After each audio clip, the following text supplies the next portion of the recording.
Assalamualaikum warahmatullahi wabarakatuh. Alhamdulillah kita bertemu lagi sambungan siri penjelasan ke atas buku saya 47 persoalan qada dan qada. Kita sekarang masuk dalam soalan ke-8 iaitu apakah hukum orang yang menolak qadar dan qada. Orang yang menolak ini sebenarnya terbahagi kepada 3 kategori. Pertama ialah mereka yang menolak qadar dan qada secara total, secara keseluruhan. Ini berarti mereka mengingkari sekian banyak ayat Al-Quran dan hadis Rasulullah sallallahu alaihi wasallam dalam subjek ini. Ayat-ayat dan hadis-hadis ini memang banyak, sebahagiannya telah pun saya kemukakan dalam buku ini. Maksudnya sebahagian telah pun kita sama-sama baca sebelum ini dan sebahagian lagi akan datang insya-Allah. Ia juga berarti menafikan kekuasaan Ar-Rububiyah Allah Subhanahu Wa Taala yang Maha mengetahui, menghendaki, mencipta dan mengatur segala urusan manusia. Sebenarnya dalam hal ini ada 2 buah hadis daripada Rasulullah sallallahu alaihi wasallam. Ayo sama-sama kita baca. Hadis yang pertama dikeluarkan oleh Imam Abu Daud dalam kitab Sunannya. Hadis nombor 4700 dengan darjah yang dinilai sahih oleh Syekh Al-Albani. Ia daripada Ubadah bin Samit radhiyallahu anhu, di mana beliau pernah berkata kepada anaknya.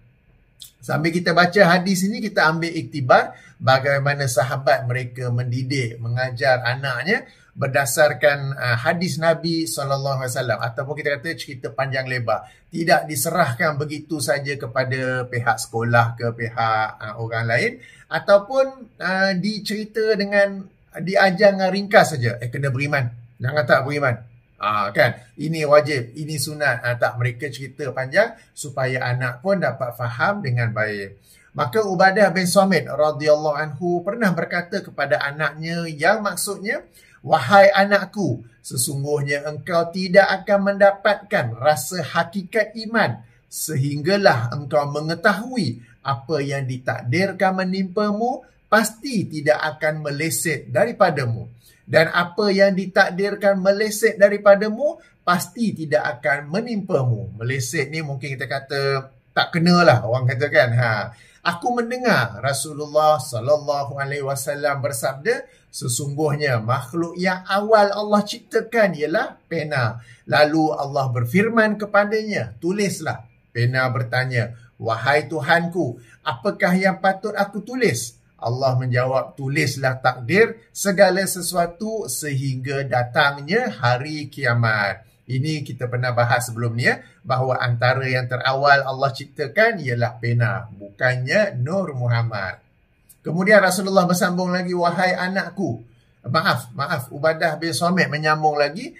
Beliau berkata, wahai anakku, sesungguhnya aku mendengar Rasulullah sallallahu alaihi wasallam bersabda, sesiapa yang mati di atas keyakinan yang berlainan dengan ini, maka dia bukan dari kalangan umatku. Kalau dah bukan kalangan umatku, maknanya ini perkara yang boleh menyebabkan jatuhnya hukum kafir. Tapi kita tidak mengkafirkan serta-merta, kita perlu mengajar, mendidik, memberi kefahaman, sebab orang yang menolak ni kita kena tanya dulu, kenapa kamu menolaknya? Okey, jadi ini hadis yang pertama. Terdapat sebuah lagi hadis juga dikeluarkan oleh Imam Abu Daud dalam sunannya, hadis nombor 4699 dan ia dinilai sahih oleh Syekh Al-Albani juga. Okey, ia daripada Ibnu Ad-Dailami. Okey, Ibnu Ad-Dailami yang ini seorang tabi'in. Beliau berkata, saya datang kepada Ubay bin Ka'ab radhiyallahu anhu. Lalu saya berkata kepada beliau, dalam diriku terjadi penyakit ragu terhadap takdir. Maka ceritakanlah kepadaku sesuatu yang dengannya Allah akan melenyapkan keraguan itu dari dalam hatiku. Ubay menjawab, kalau Allah menyiksa seluruh penghuni langit dan penghuni buminya, maka Allah menyiksa mereka bukan kerana zalim kepada mereka. Dan kalau Allah memberi rahmat kepada mereka semuanya, maka rahmat Allah jauh lebih baik dari semua amal mereka. Seandainya engkau bersedekah dengan emas sebesar gunung Uhud di jalan Allah, bersedekah banyak tu ya. Bukan emas satu jongkong tapi sebesar gunung Uhud. nescaya Allah tidak akan menerima sedekahmu itu sebelum engkau beriman kepada takdir.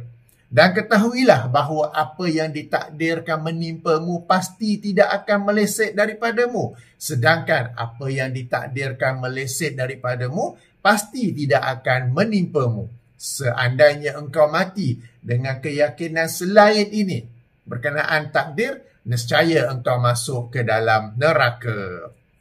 Ibnu Ad-Dailami selanjutnya berkata, kemudian saya datang kepada Abdullah bin Mas'ud radhiyallahu anhu. Beliau pun berkata seperti perkataan Ubay bin Ka'ab. Ibnu Ad-Dailami berkata lagi, kemudian aku datang pula kepada Huzaifah bin Al-Yaman. Beliau pun berkata seperti perkataan Ubay bin Ka'ab. Ibnu Ad-Dailami berkata lagi, kemudian aku juga datang kepada Zaid bin Sabit radhiyallahu anhum. Beliau pun membawakan hadis kepadaku daripada Nabi SAW seperti perkataan Ubay bin Ka'ab. Okey, jadi ini hadis yang kedua. Ringkasnya, orang yang menolak secara keseluruhan tentang qadar dan qada ini, tentang takdir, maka hukumnya adalah kafir. Cuma kita ahli sunnah wal jamaah tidak automatik, tidak serta-merta menghukum kafir, tetapi kita beri penjelasan terlebih dahulu, kita bersihkan apa-apa kekeliruan daripadanya, dan kita ini yang disebut sebagai iqamatul hujah. Kita bagi tempoh untuk dia memahami perkara ni, cuba faham kenapa dia tolak kan. Jadi secara zahirnya kafir, tetapi kalau ada individu yang menolak secara total, kita bertanya terlebih dahulu kenapa kamu menolaknya secara total. Kemungkinan besar dia tidak faham ataupun ada sesuatu berlaku pada dirinya yang dia menyebabkan dia susah untuk menerima takdir. Kalau yang kes kedua ni, nanti kita masuk dalam kategori ketiga ya. Baik, kategori pertama ialah mereka yang menolak takdir secara total. Kategori kedua ialah mereka yang beriman kepada qadar dan qada, namun memiliki penafsiran dan pentakwilan yang berbeza. Di antara mereka ada yang berkata qadar dan qada ini bersifat umum, perinciannya manusia yang tentukan. Ada pula yang berkata qadar dan qada bersifat mengikat, sehingga manusia hanya berdiam diri terhadap apa jua yang menimpa mereka. Jadi sepanjang sejarah Islam, terdapat pelbagai tafsiran dan takwilan berkenaan qadar dan qada tanpa terbatas kepada dua contoh di atas. Dua aliran yang tersasar daripada ahli sunnah wal jamaah dalam subjek ini ialah Qadariyah dan Jabariyah. Okay? Bila kita dengar Qadariyah, bukannya mereka ni berpegang kepada qadar dan qada, tetapi mereka menolak. Mereka berkata manusia ini bebas sepenuhnya.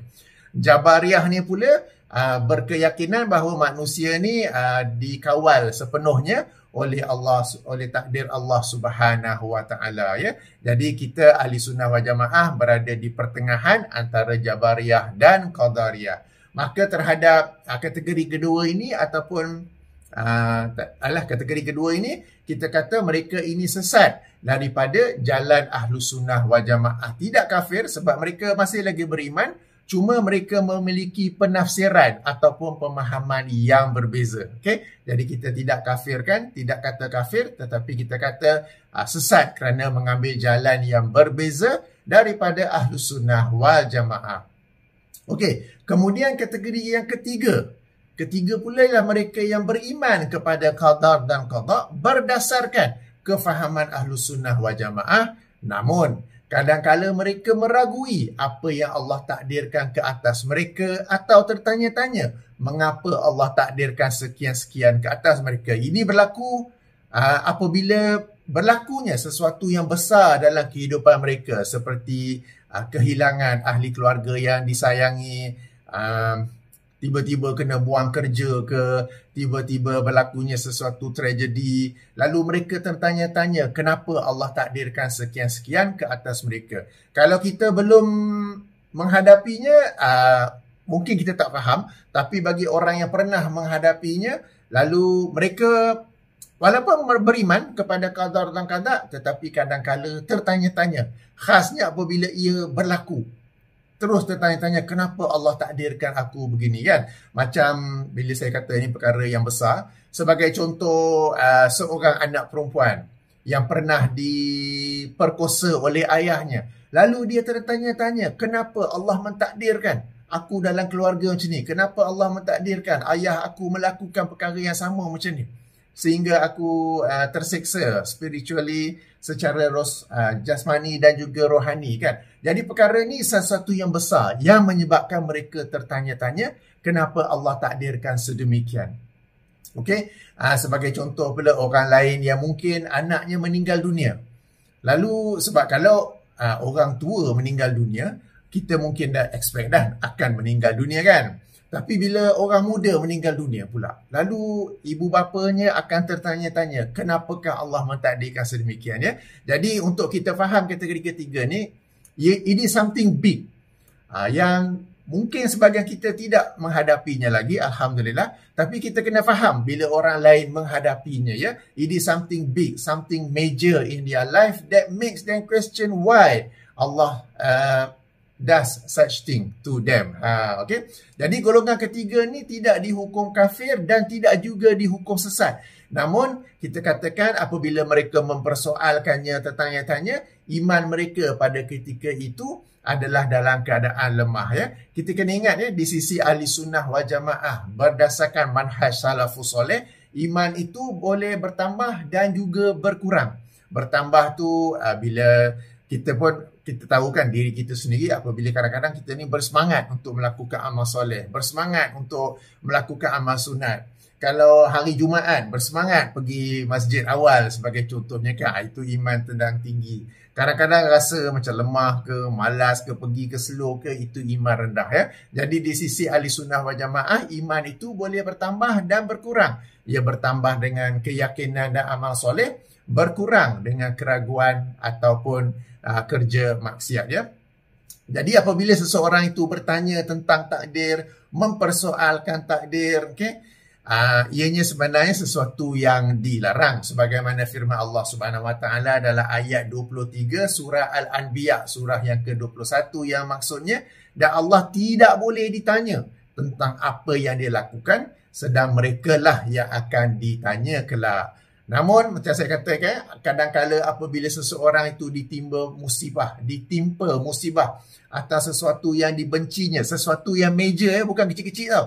Bukan sekadar cermin mata bingkai pecah ke, bukan sekadar handphone jatuh, skrin crack ke, tapi ini something major in their life, something yang macam saya bagi contoh tadi lah kan. Jadi tanpa disedari dia bertanya atau merungut, kenapa Allah mentakdirkan yang sedemikian ke atasnya? Jadi pertanyaan atau rungutan seperti ini berpunca dari keadaan iman yang rendah di dalam dirinya pada saat itu. Bila kita kata lemah iman, ia bukanlah celaan atau kononnya iman kita ni sangat tinggi. Tak, tetapi memang merupakan akidah Ahlussunnah wal Jamaah bahawa iman itu boleh bertambah dan berkurang ya. Ini berdasarkan manhaj salafus soleh. Okey, baik. Jadi sebagai manusia biasa, sekali lagi saya ulangi, kadang-kala berat menerima sesuatu yang besar, sesuatu yang major seperti kematian ahli keluarga, tiba-tiba hilang pekerjaan. Kalau seseorang tu ada bisnes ke, dia bukan rugi sikit, dia rugi sampai kena tutup habis ke. Why does this happen? Kan dia tanya kan.